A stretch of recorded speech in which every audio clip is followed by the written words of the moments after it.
Good morning, everyone. For those of you who don't know me, my name is Nicolaas Coetzee. I'm the secondary lecturer for this module. Zinzi Mavusa, I've just welcomed you and she started the recording and I see it has started. Can I ask you, this is now a little bit preaching to the converter, to turn off your camera because it sometimes interferes with the transmission. We understand. I will keep mine on because I think it is more interesting looking at somebody speaking to you than just a sort of a blank screen. I don't actually know technically how it works, but in any case, be that as it may. All right. I again just want to urge you, if you have any questions, you are more than welcome to pose them. I suppose there will be a chat room available where you can also type in questions or queries or whatever the case may be. I actually prefer you to put your hand up and then to state your question, because then the other students also get the benefit of what you want to know, and it can lead sometimes to really very interesting discussions and so on.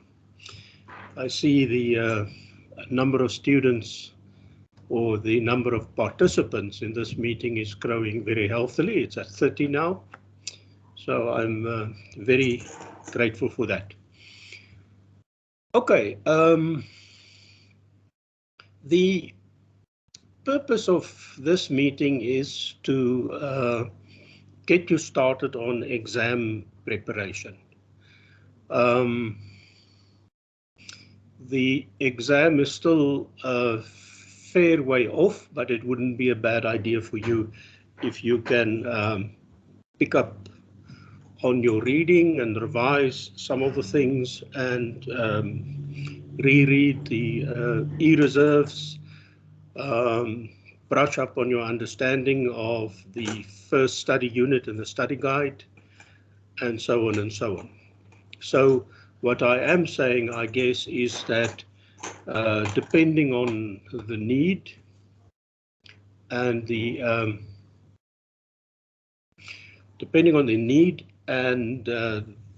the number of students that contact me and request it, it is very possible that we could have follow-up meetings to this. Inevitably, there will be a lot of repetition, but I am one of those persons who are persuaded that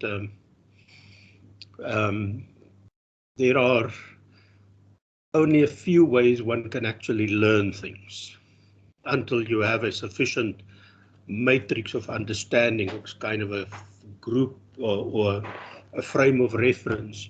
And that is by repetition, this is the one thing, and by making mistakes and then rectifying it, which is also a form of repetition. So until you understand and you can actually figure these things out. Okay. There was a query of whether the recording will be made available. Yes, it will be made available as soon as this session is over. I know I'm convinced that you know how to access the recording, and it is a good idea for you to listen to the recording once or twice at least, you know, and then the second time you listen to it, you try and find answers for very specific issues that is bothering you. And if you find that it has not been addressed, then of course we have good reason to put them all together and we can then have a second meeting. Okay.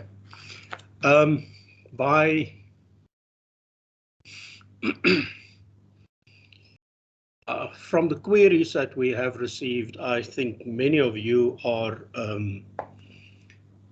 concerned for not yet having received your marks for assignment number 2? Well, we've received more than 600 assignments, and since they all have to be marked by hand and it requires quite a great deal of time and effort, about 200 of them still has to be marked today. Okay, I hear there is a microphone whistling. If your mic is perhaps turned on at the moment, can you just please make sure and turn it off? Thank you.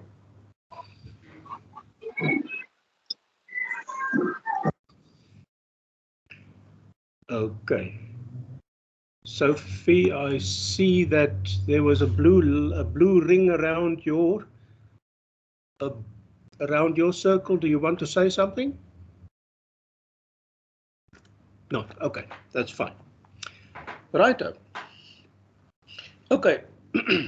Ideally, it would be nice for you if you can put certain questions to me, but okay, let me first finish with this thing about assignment number 2. Okay. Just a moment. Yes.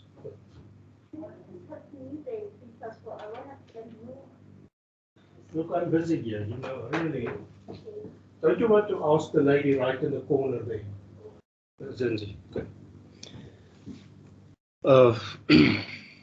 Okay, let's continue with assignment number 2.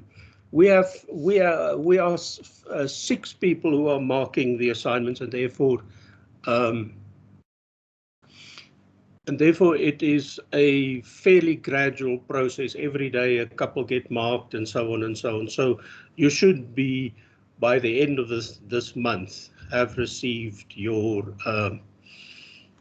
mark for the assignment. If you have not submitted the assignment and you wish to do so, then I understand that the JRouter is still open, and I can assure you that all assignments that we receive will be marked. It is vastly to your benefit to accrue as many points as you possibly can as part of your year mark, so that it boosts your final mark, and so it makes sense.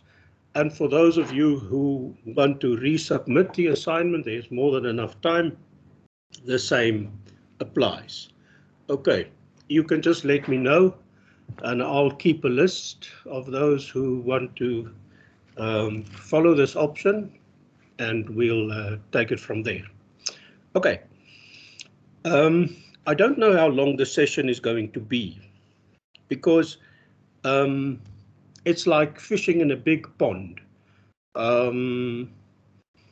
And what I can say to you are rather obvious things until I can be clarified by individual queries and things like that. But the entire session will be recorded and it will be available, and we have scheduled 2 hours for this session. It is unlikely that it will take that long, and as I say, from my perspective, it's not a train smash, because we have this online facility and we can use it again and again and again until there is no further need for it. Okay. Now, the format for the exam will be multiple choice questions. Okay, you will get 50 questions, and you have 2 hours in which to answer the 50 questions. The 50 questions will all be extracted from the questions that have featured in the tutorial letter 101. You will, in other words, there are 2 assignments, and all in all, they were slightly more than 50 or 60 questions. And if you go back to the previous semester, you will see that there are additional questions and so on. So what I'm really saying to you, if you concentrate in terms of the multiple choice questions on the questions that was posed for assignment 1 and assignment 2.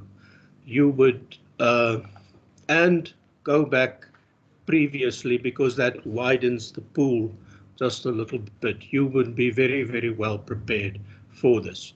Now, we are aware that there are all kinds of shady websites who peddle their multiple choice questions and the supposedly correct answers to them as well, and I would advise you to steer clear of them, because for the simple reason, I just did a spot check on the one the other day, and there are a number of mistakes and inaccuracies there.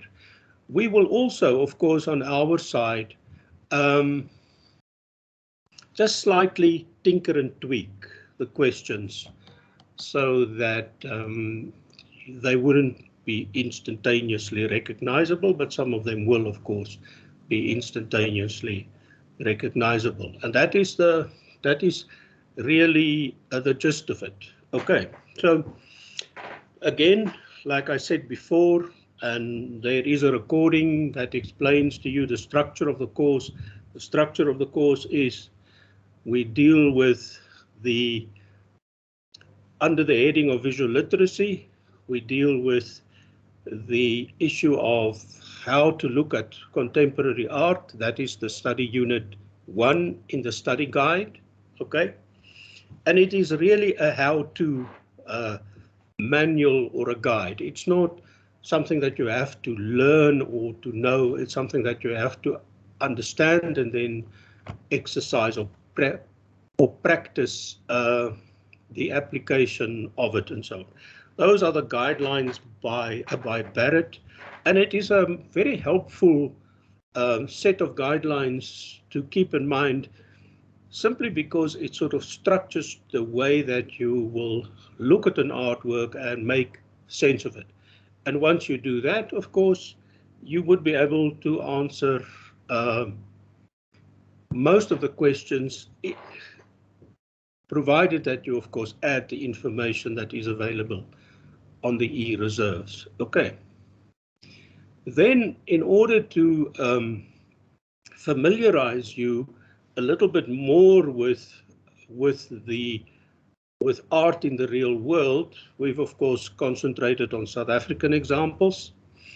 And in order to do that, we have selected subheadings. The one is history and politics, because we are a country that is particularly seized with a specific brand of politics, and we have a fairly unique history that we're all grappling and struggling to come to terms with. So the examples that we have chosen in order for those subheadings to speak is chosen because they are particularly relevant to the to the content of our real experience in the world today in South Africa. And the other issue is, as far as I'm concerned, is actually the most important one, is the issue of gender. So if you want, on the one side is politics, on the other side is gender. Of course, there's a great deal of overlap there in terms of understanding, and these two subheadings were chosen so that it would broaden your mind and your sense of awareness of where you find yourself, and we assume that you will be a South African and that you share that kind of reality with us. Now, clearly, what we have selected is a number of images, and there are hundreds and thousands more images that would speak along certain similar lines. But we were constrained in our selection by a number of factors.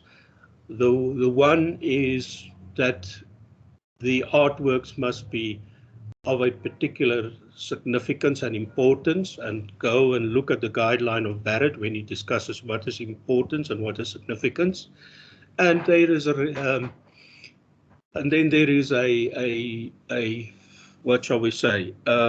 It's relatively, with fame becomes exposure and critical discussion and so on. And there is a body of writing about that artwork, either on itself or among other artworks, that it is our opinion that you should be exposed to. Now, clearly, the artworks that we have selected and the artworks that we have referred you to and the artworks that we can reasonably infer that you must have become a little bit familiar with, those artworks you must know. And by that I mean you must be able to recognize them and recognize its elements, and not its formalistic elements, its features, what it is made up of, objects and signs and symbols and metaphors and stories, or whatever the case may be. And the reason for that is so that you can then determine the aboutness of the artwork. And when you are on your way to determine the aboutness of the artwork, you can then adduce what the artwork is about, what it is, what is saying, what are its messages and the meanings that the artwork may have. So in that sense, yes, there is a fairly limited number of images that you should be familiar and aware with. Ms. Blau, can you please turn off your camera? Okay.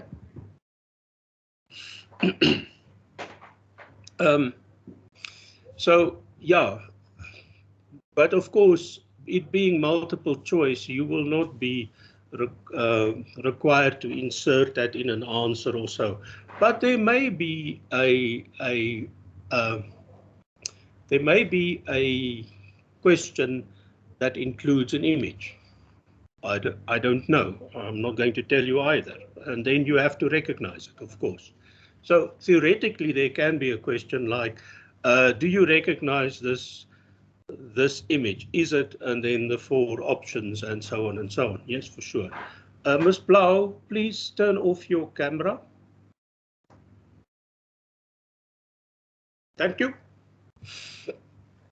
Okay, so in that sense, yeah, you should know the images. You should be able to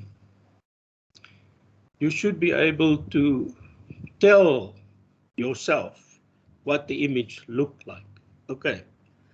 I don't know what your setup is or anything like that, but clearly part of the content of this module is that you should be able to talk a little bit more knowledgeably about images and so on. Okay, so now don't now rush to the internet and neurotically start looking at images. There are no surprises and so on. It's clear what the ambit of the image library is that we expect you to look at, and it's simply a case that there are thousands of images and very little is written about them. Now that does not suit our pedagogical or didactic purposes. Okay, and that brings us to what is written about these things, and those are the e-reserves. Now, the e-reserves are the things that tell you on a more advanced level what the artwork is about.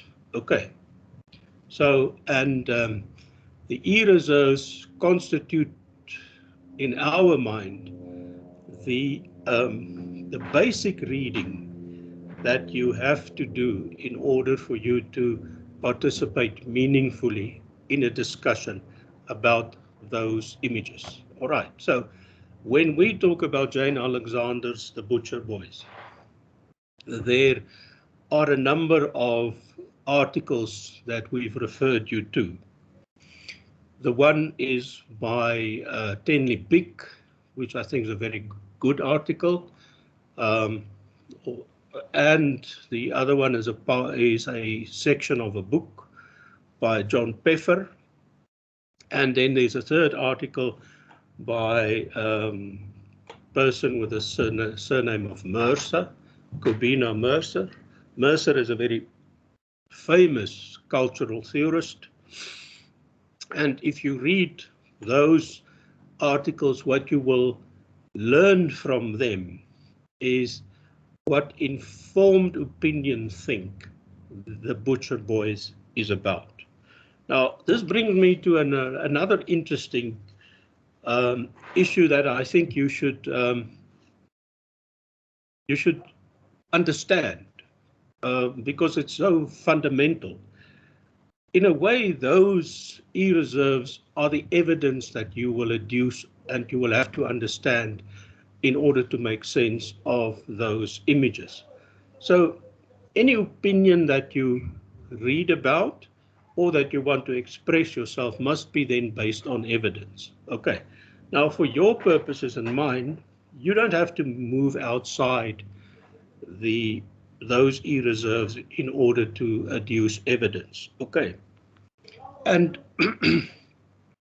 then the other issue around this e-reserves is that whether you like it or not, and I'm saying this because many students have complained about Zanele Moholi, that it's against religion or something, and they're very disturbed by the contents of her images and so on and so on. Yet, from my point of view, Moholi is extremely important because she has opened up a debate in this country where there never was one about the actual reality of a great number of people in this country and their exclusion from a meaningful life, a history, or whatever you wish to call it, and so on. Okay, so the point is those e-reserves were selected because they in themselves constitute, and all added up together, constitute the demarcation of the consensus that there are about those images that we want you to understand. And of course, once you can navigate your way around these images, you would be able to add countless others without any guidance because you now have the guidance of these things. So first step again is then in determining the aboutness. You can see the relationship between images and so on, and away you go. Okay. So that is in broad outline, I think, what you should know as a way of orientating yourself. Okay. Now, the next step is where we now are at a little bit of a dead end. And that is that I'm very willing to deal with individual questions. But then I want you to theorize those questions. In other words, not just say to me, hey, what's the answer? Say to me, you know, I don't understand this question. Don't you want to explain why that is correct and why this is not correct and so on? We've had a number of queries like that around assignment 1 and 3, and we're more than willing to sort of entertain it, and we will again make absolutely sure in drafting the exam paper that maybe one can ask the question more explicitly or whatever the case may be. Okay. So at this time, what more do you want me to talk about?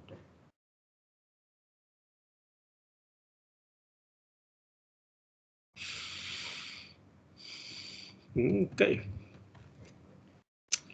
All right. Okay. Then I see there's no So what I would suggest from my, yes, Ms. Haupt, you have your hand up. Yes, I just want to know. You said some students said that the views of Muhali was obviously different. They disagree with what she was doing. So if you answer the essay question and you answer the essay question against artwork, does that make your answer wrong? No, of course not. Just as long as you adduce evidence. But Oh, okay. you see, in other words, you see, it's a very important thing. I mean, what we're now doing is I really want to coach you to do well in the exam. But for me, actually, what is important is that you must understand what sets a informed academic opinion apart from any other opinion. Okay, and this is what the gist is of what I want to teach you, is that you can have any opinion as long as it is based on evidence. Now, you can't say, oh, I just feel that way. Okay, because nobody can see your feelings. No one can verify your feelings. Um, the record of your feelings are dependent on your utterance of those feelings, your articulation thereof. You see, now it's complicated and so on. So, because we only have language. If you say to me, I feel this and this and this, then I can only say, okay, fair enough, your feelings and so on, but it's not information that I can actually share or deal with or incorporate into my own experience. It's merely information. But if you say, for instance, John Peffer in 1992, when his book was published, and he's an acknowledged commentator on South African art, except despite the fact that he's an American and not a local, and so on. He says so and so and so about the Butcher Boys. And Peffer goes in that book of his, especially the section that we've extracted for you with the name of Becoming Animal, and he have identified a number of artists, mainly black artists who were active in the 1970s and early 90s, who, if you look at it chronologically and you connect them together, it is clear that they sort of developed a kind of a hybrid image in order to speak about their apartheid experience. Okay, that's evidence, all right, because it's rationalized. And yeah, and that's the important thing. I'm not saying your emotions and feelings are not important, okay? Yes. But even your emotions and your feelings are learned behavior. They don't just jump from inside you untutored or anything that. The more you know, the more it will impact on how you respond to artworks and so on. And that is what you have to then start formulating and capturing in understandable, properly formulated words. Okay, that's the academic process. That's what I want to teach you so you can participate in a discussion of that. I mean, what's the point? Thank you very much. No, but listen, this is not very important. What's the point of wanting to do a module in visual literacy and you don't want to go out there among your friends and your family and they talk about art and they say silly things and you say to them, look, guys, I've studied art a little bit, and what you're saying is, is proper, but for this reason, or is not appropriate for this reason. You understand? You bring knowledge to it. That is what allows you to be taken seriously in a discussion about art. And if you don't want to achieve that kind of status, well, I don't know why you've registered for this module. Beats me. Okay. Thank you, Ms. Howe. Yes, It was a I nice agree. Yes. question. Thank you very much, sir. Okay. Yes, madam. I only see Afra. Afra? Yes, sir. Yes. Can I hear your question? Yes, please. So I have a question about the multiple choice questions for, I think it was assignment 3. Yeah. Okay, so question 7 particularly says that which binary identities does not form part of the aboutness of Jane Alexander's TBB. So I understand that aboutness is about the representation of artwork. That artwork is always about something, right? Yeah, that's true. Okay, so now I'm confused with the answer that we got where it was saying that it's not about it's not about the victim or survivor and the perpetrator. Yeah, I was a bit confused. Okay. Oh, yeah, that is a very interesting question. Let me give you the short answer. Okay. You like short answers? Yes, please. Yeah. We'll go on to the long answer, don't you worry. The short answer is that the aboutness of Jane Alexander is not to finger and identify who the perpetrators are and who the victims were. Because she constantly, the moment you start digging and engaging with that artwork, you come to the realization these three strange figures are such an abject mixture of being pathetic and being threatening at the same time. How can they, if they're so pathetic, how can they be the perpetrators? They can only be the perpetrators if they are in a completely unblemished way threatening. But they're not only that, they're also the opposite. You understand? She consciously gives us these double messages, and so on. And that is why that work is so very interesting, because when you initially look at it, you are maybe put off a little bit, a sense of revulsion. And yet almost immediately after that, you say, but somehow I feel a little bit sorry for these characters, whoever they may be. And that's the thing, whoever they may be. And then you start thinking, well, yeah, who are they, What were they doing? Were they only doing one thing? Do they only have one role? And so on and so on. You see, there's an interesting point made by Kuberna Mercer in his article. And although I don't have personally a very high opinion of that article, but the one valuable point he makes is really close to the end, where he says that that artwork is also a warning to us South Africans and to anyone in the rest of the world about what we are, and if we don't engage with that, this is what we will forever be in this country. Both perpetrators and victims. And a crude example of that, look at the incredible levels of violence and stuff that we are used to in this country, and we don't even stop to think about it really that much. But yeah, there you have it. You understand what I'm saying? Yes, I do understand, sir. Can I ask one more question? Yeah, sure. You can ask 20 more questions. Okay, thank you. So one of the answers still for question 7 was saying that the answer is homosexuality and heterosexuality. Yeah, so, it's not there. It's not there. Why? You see, this is now where I want to be very definite, and perhaps I shouldn't be, but here's my evidence.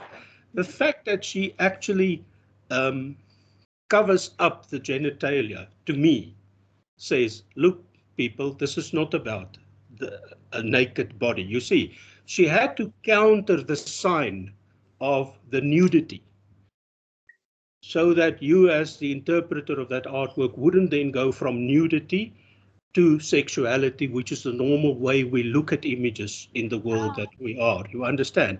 So by covering up the genitalia, she says, look, man, this is not about sexuality. And then when you go to the e-reserves of Tenley Bick, for instance, and she looks at those 4 artworks that Jane Alexander made before the time, there is one image there of a female figure, which has that decided tinge of eroticism and so on. Okay. And then she doesn't really contradict it, if especially, and I take it that you all have read that article and so on. So I think the purpose of that, I think it's called the Good Time Girl, is it? Who can help me here, people? In any case, or Domestic Angel or something like that. Yes. With that work is where she discards sexuality as a meaningful register for her art. You understand what I'm saying? Yes. She tried to go down that route. It didn't work. Now, that route that I'm referring to culminated in The Butcher Boys, where she doesn't only really speak about apartheid and its grievous misdeeds, but she actually says something about human nature that we have to come to terms with if we really want to make a difference. That is the profundity of that particular artwork. It is without any doubt the most important and significant artwork ever produced in this country. Okay. Okay, thank you so much, sir. All right. You can lower your hand, Afra. Miss Chinamasa, you can lower your hand. Thank you. Thank you. Sorry. No. It's not a reprimand. It's not. Okay, anyone else? This is now getting to be quite an interesting session. Anyone else has a problem they want to raise? Perhaps this is a good time to go a little bit to Moholi, Zanele Moholi. Yeah, I wonder why I'm going and hesitating. I don't want to give you the impression that I'm not really a fan of hers. I am definitely a huge fan of her early work, not the work that she does now. And let me explain to you why. Because now I think in her work, the work she's been doing over the last 3 or 4 years have become, the aboutness have shifted from gender to almost exclusively race. That's my point. Yeah. Okay, there is another person here, Nombushle. You want to say something? I see your icon is throbbing. No, not for now. Just listen. Okay, but there's something is switched on, either a mic or something like that. Can you just turn it off? Okay, there we go. Okay. If you look at Moholi's work, I think the best article to start with is Andrew van der Vlies, because Andrew van der Vlies actually introduces you to really key aspects, so things that are so basic that if we're not reminded of it, we actually tend to forget about it or just not pay it any mind. But it goes back to this issue of photography. Now, that in itself is interesting, that nowadays the majority of artworks that is produced in the world, I would imagine, are probably photographic artworks or photography-based artworks and so on. Now, we live in a world where the photographic image have acquired certain metaphorical status. Okay, we have expressions like a picture tells 1,000 words, and if you say you understand, you say, I see. Now, the camera is something that captures what we see, for instance, something like that. In a way, the idea of making something visible and it's being real and truthful is very, very strongly rooted in the way that we interact and experience the world. So when we become 16, we get an ID, and how do we attest to our unique identity? is simply by looking at the picture. And when you pass through an airport and they ask your passport, they look at the picture, they see it's you, and if there's no criminal record, they say you can pass. Something like that. The power of a mugshot, just a simple image, is something that we constantly need to remind ourselves of.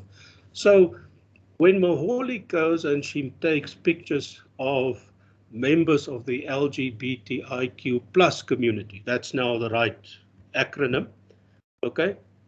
What she is actually saying is, she's saying that these people are real, they exist, and in terms of our constitution, they are citizens and they are entitled to all the rights that everyone else has. So in that case, for that obvious level of identification, gender, male, female, and everything else does not enter into the picture. So this is what the word archive means. Archive means is the collective body of images and information that constitute a recording, the memories of these people and what they have gone through. When I say these people, it's just as a convenience. I don't mean that in any derogatory way. So just by the mere fact of taking pictures, she's saying, well, it can no longer be denied. Now, that is what I think is particularly powerful. And I think that when she started with this kind of imagery, it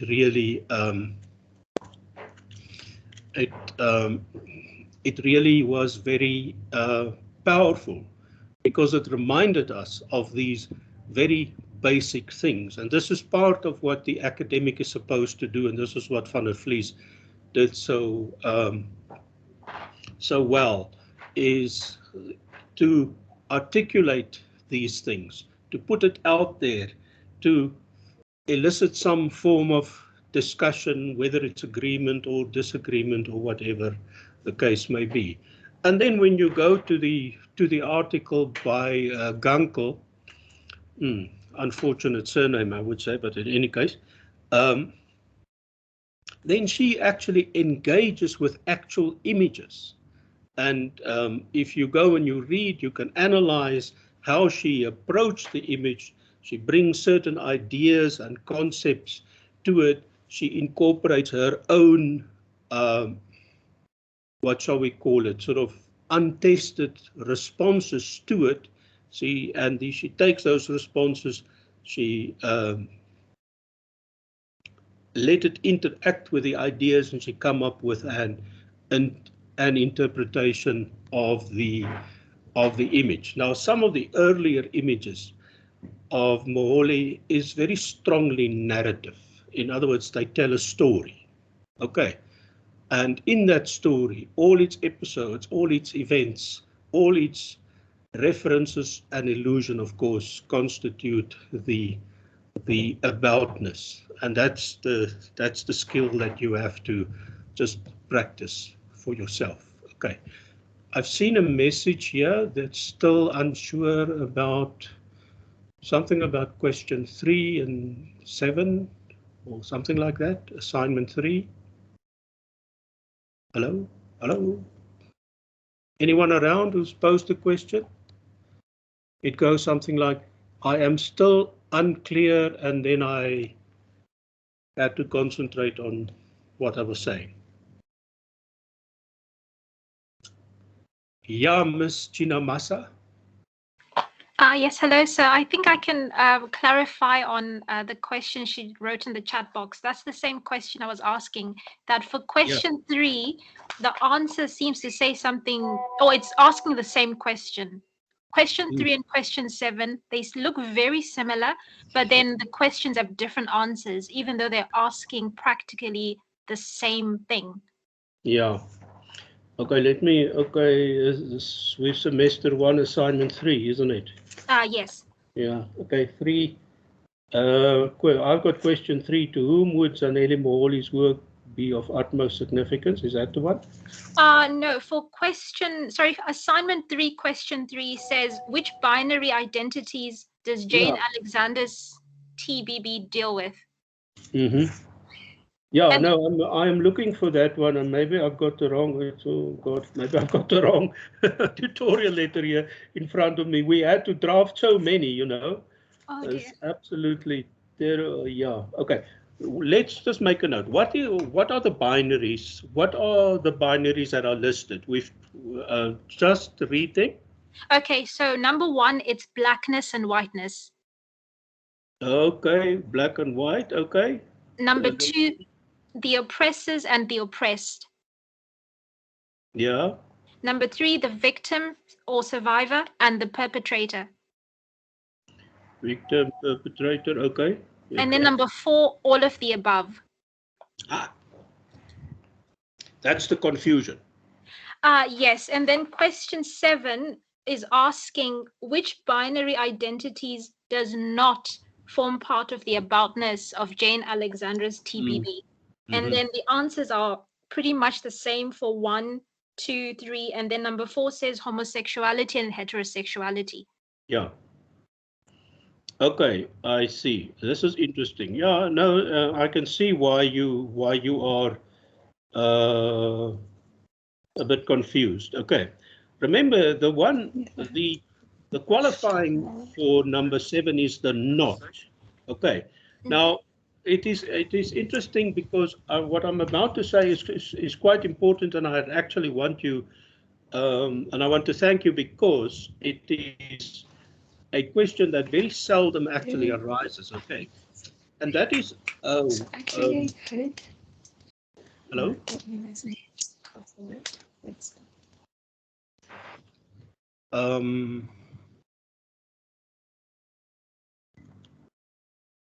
Okay, I see there's another a message has just flashed up.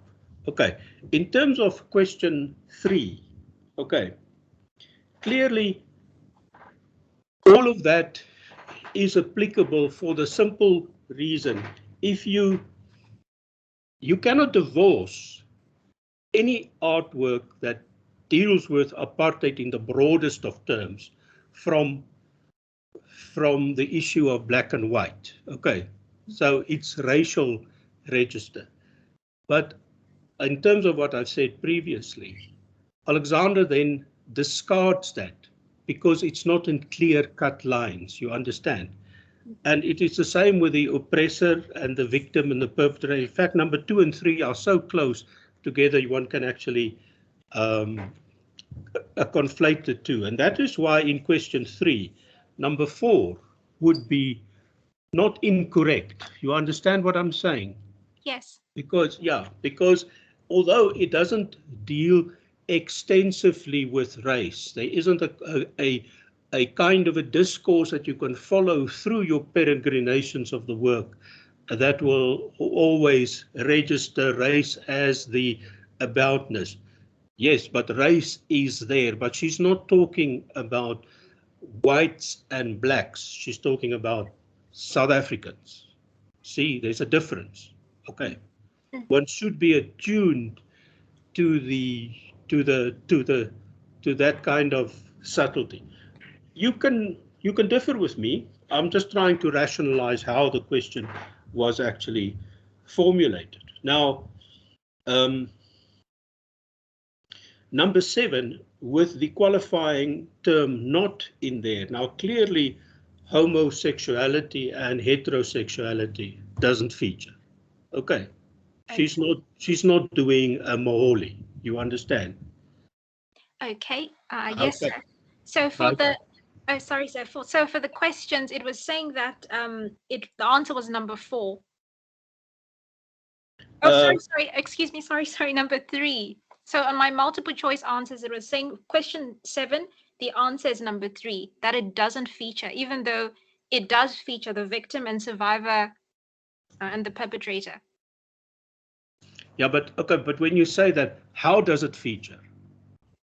You understand what I'm saying? Is she talking about victims? Is she showing us the perpetrators. No, you can't really say that, because none of them are non-hybridized. They all are tinged with the opposite. That is why Tenley Bick writes in her article about the notion of the abject, and that's why Mercer writes in his article about the grotesque.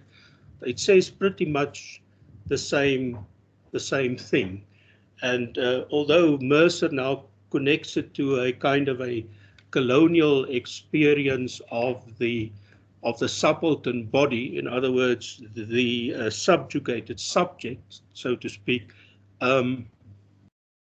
the argument by Tenley Bick is a little bit more persuasive, because the term abject really means that you are neither something nor something else. You are really unclassified and unclassifiable. Now, that's an interesting reference to apartheid that constantly wanted us to classify people and put them into pigeonholes and things like that. But Alexander is not falling into that classificatory sort of pit. You know what I'm saying? Okay, thank you, sir. Okay, I know. I think you've put your finger on a problem that we have quickly identified as the queries came through during the assignment, and yeah, thanks for that. Okay, Jessica Quinn and one other. Hi, hello, Mr. Kutia. Hi, can you hear me? Yeah, I can. Okay, my query is with semester 1, assignment 3. The last question, question 30, refers to Jane Alexander's Butcher Boys and says, we experience a combination of emotions when engaging and interpreting the artwork, and which combination does Mercer discuss by referring to Mary Shelley's Frankenstein? So I would have thought that would have been fear and pity and sympathy, but apparently the answer was sympathy and love and disgust. And I don't see how one can experience love when they look at that. Yeah, okay. What does Mercer say? I thought that Mercer's article focused on fear and compassion. Let me not stand here and try and dig myself out of a hole. Yeah, you know, that's what you get when you try and frame multiple choice questions that are, you know, that are not stupidly mechanical. You know what I'm saying? Yeah, okay. No, you have got me there. You want me to adjust your mark? Please, and then also the question prior to that as well. Question 29 also says the Butcher Boys is an example of grotesque. And what is the definition of grotesque? And I said it's attributing animal characteristics and attributes of human. But the answer is apparently a blend of forms such as gods, humans, animals, and plants. So I don't know if that's also an incorrect. So I don't see our Butcher Boys as a combination of gods and plants. Yeah, and you humans. see, wait. I think the issue is of when you talk about a hybrid consists of a discernible mixture of two things that remain recognizable. Okay, I think the issue of the grotesque is rather that it is almost like it is a new category. In other words, it's no longer a hybrid. It doesn't consist of so and so. It's something else on its own. Okay. Okay. That's the only way I can really dig us out of that one. Yeah. Okay. Okay. Look. I mean, there is a very there's a and this is an open invitation. If you feel strongly about this. I mean, after all, this is art history, you know. We talk about things, we adduce evidence, we put contesting points of view and so on. Yeah, sure. It is definitely, if you really want your mark adjusted, just drop me a line and present me with the evidence and I will do the necessary for sure. Okay. Okay. Thank you. Thanks. Okay. Thanks for that, for those questions. I made notes of them. I'll have to go back to the original drafting to see, you know, what went wrong there. Yeah. You know, drafting tutorial matter at UNISA is not a simple issue lately, you know. Okay, now it says Jessica Frederica. Sorry, I'm done. Plus one other. Now, who is the one other? Okay. Anyone else? Okay.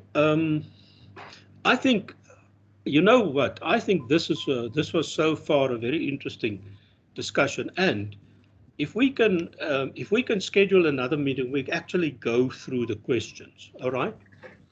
I see there's a hand. Juanita Kenneth. Yes. Yes. Hi. Hello. Sorry, this is going back to the question that you just addressed, question 3 and 7. I think they were actually asking about semester 2, assignment 3, because when I looked at the questions, those are the questions that they're asking about. And the answers that they have are actually correct for the assignment 3 in semester 1. Yeah, you know, okay.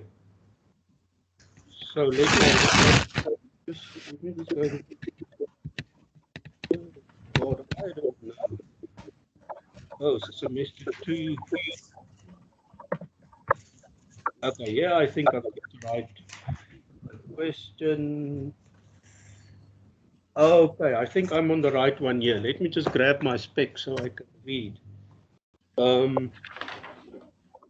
Okay, does not form part of the about us and the TVB. Black, blah, blah, blah. You see, my explanation there was, it's really about what constitutes aboutness. Now, aboutness, if you want, one can look at it in two sort of phases, you know, your first impressions and so on and so on. But then as you explore the artwork and so on, certain things that appear to be signaled simply fall away, you understand?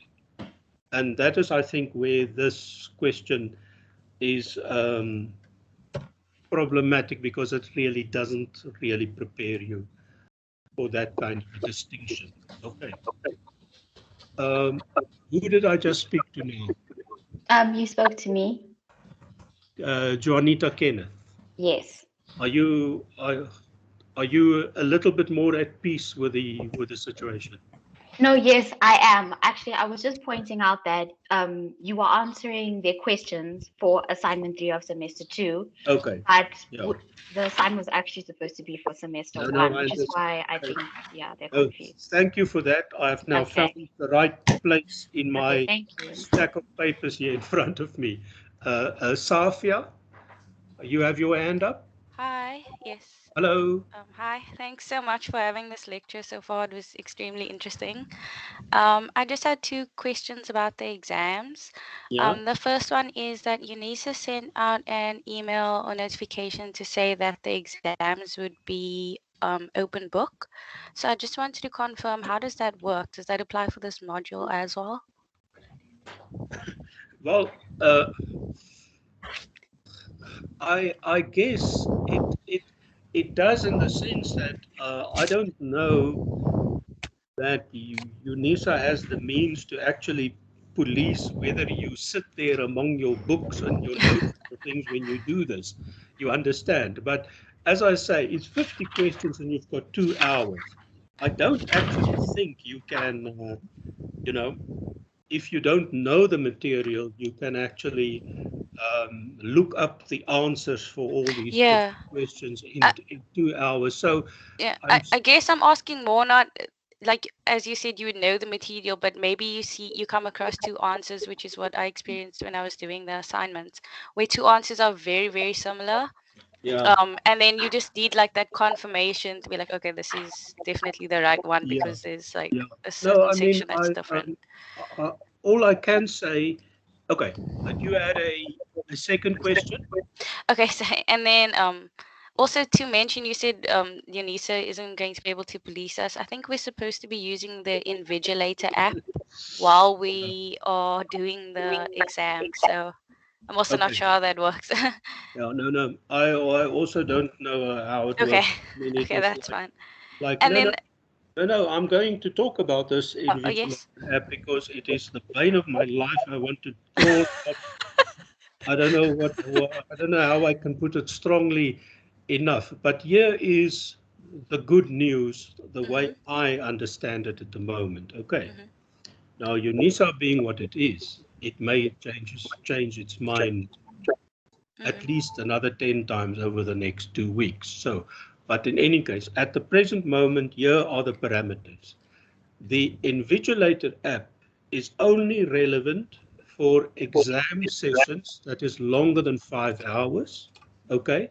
mm-hmm. And it does not apply to multiple choice examination papers, okay? Hani, can I So just Okay. in this case, the Invigilator app is not Hani, relevant. That's what that is. And where do I get my information from now? I have to always play the academic and tell you where I got my information from. During one of the previous the actual examination sessions that we had, it was also online, and they formed a structure they call JOC, and all the academics who have papers that are written at that time in that particular slot are signed into the program, and we then start discussing among ourselves, and that is where I heard of these parameters. Okay. Okay, and All then right. thank you Uh, so much for that. Just my second question quickly. I just wanted to find out, is there any detailed exam scope or outline on what we should focus on, just for some clarity? Because I know obviously we have to read everything we did for the entire year, all our e-reserves, but is there any sort of outline or scope for the exams? no, you see, I know it's the easy way out, but we actually don't want to confine minds. We actually want to make them fly. You know, it's a cheap shot, I know, but it's actually the truth. Okay, so we actually. I could understand that if it was like an essay exam, but it's multiple choice, so it's a bit difficult. It is when difficult your answers because, are limited, yeah, that's what I alluded to earlier on. When I said that, my aim and purpose is actually twofold. I want to make you aware of all these airy-fairy things that I love discussing, and your need and my actual need is to get you through the exam. And those two pull in different directions, and that's really where your question is taking us to. Okay. Can I just give Zinzi a chance? Zinzi, please. Hi. I think you may have been a little confused with that announcement at the JOC. It's the opposite of what you just outlined. So Is it anything the opposite less, of what I have outlined? yes, anything less than 5 hours will be, if there's an exam that's over 5 hours, those exams don't qualify for the Invigilator app. Oh. So exams less than 5 hours do qualify, but it is based off of exams that were pre-selected, which the ARH1501 exam was pre-selected. So it definitely will be using the Invigilator app. It will be using the Invigilator. Definitely will be using the Invigilator app. Okay, boys and girls, there you've heard the bad news. Okay. On the 30th of September, there is a contact session that myself and Ms. Diko will be conducting on the Invigilator app. We wanted to push it as close to the exam as possible so that because there are a lot of things that you need to be aware of with the Invigilator app, downloading the app, how to use the app, things you need to look out for, because if they pick up people speaking about the exam within the Invigilator app, then that becomes a serious problem and could be grounds for you to get a 0 in your exams. So we want to really iron out those things closer to the exam time so that you know what you're dealing with, and it isn't so far away that you don't even remember what the outline was for the Invigilator app. So that'll be on the 30th of September. Yeah, all I can say, I'm absolutely shocked. In any case, I mean, there's such a hermeneutics of suspicion around this entire thing. Okay. And then with the other question Sophia was asking with the scope, well, there isn't really, if you've prepared the MCQ questions and you're familiar with the theory behind what was investigated in the second assignment, then you're really in a good position for the examination. If you want specific readings to look at, then I would say look at revisit PEFA, revisit Beck, revisit what was the other? It was PEFA, Van der Vlies, yes. Yeah. And also look at Kylie Thomas and Kylie Thomas and Van der Vlies, yes. Though if you've got a good understanding of those readings, and then definitely understanding Beck's Barrett's theories on aboutness, then you're in a good place with the exam. Of course, thank you so much. Okay, Jessica, I see you flash, but you're not flashing anymore. Okay, anyone else? Now that was a real deflation. Nakisha Harilala? Hello? Anyone speak up? Yes, sir. Yes, sir. I don't know if you can hear me. Sorry. Yes, I can hear you. Yes, I can. Are there any other past year papers other than on my UNISA that we can use for No. I don't know if the MCQs of previous semesters and years are available on my UNISA, but if they are, yes, you can certainly glance at them.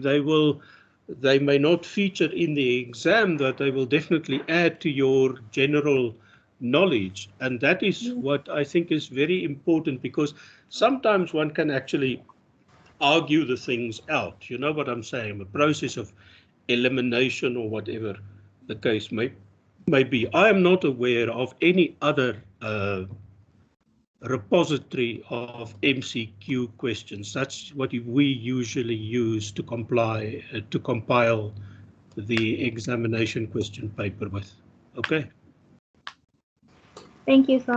Okay, thank you. Yes, and then Sipesile. Hello.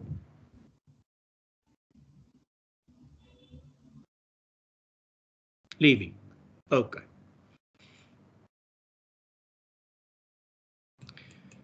Anyone else with a question? I feel terribly deflated at this moment. I'm so shocked at that Invigilator stuff. Yeah, okay.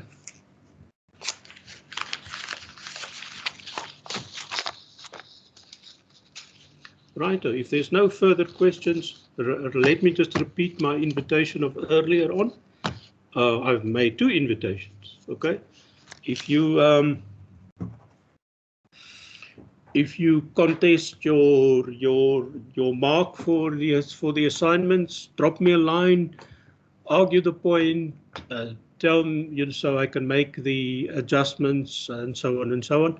And the other thing is that if you have heard now that there will be a online session dealing with the Invigilator app, but if you require another online session to deal with the content of the exams and so on.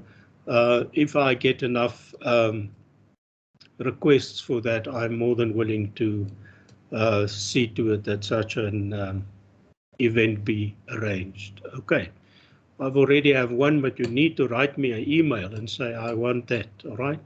Okay, and of course you are more than welcome to phone me, write me a WhatsApp. If you write me a WhatsApp, if it's too long, I'm not going to sit there type for half an hour, or rather than refer it to an open session. But please, if there are specific queries, you're more than welcome to phone me.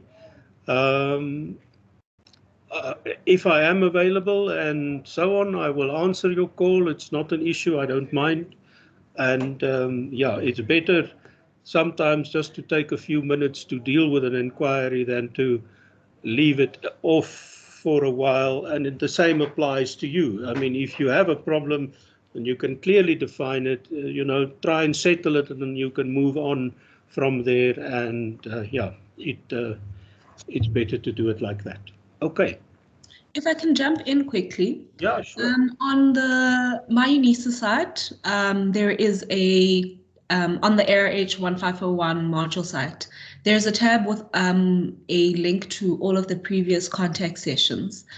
When you open that tab, what I'll do later today, once I've shared the new recording, is I'll add a little poll on that tab, right at the bottom, at the end of where you see all the links to the contact sessions.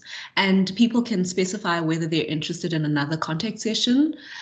We will propose a few dates, and then people can specify which their preferred date is. And then I would like to add that I think it's better if we're creating this contact session with a clear indication of what exactly the problem areas are. And so at the bottom of so the first will be a poll of whether people are interested or not. The second will be proposed dates. And then the third will be an add comment option where you specify specific questions that you want to be dealt with. Theory, like if maybe people want us to look at a particular reading that they found difficult and sort of understanding and unpacking when they were doing their assignments, and just want to revisit that particular reading.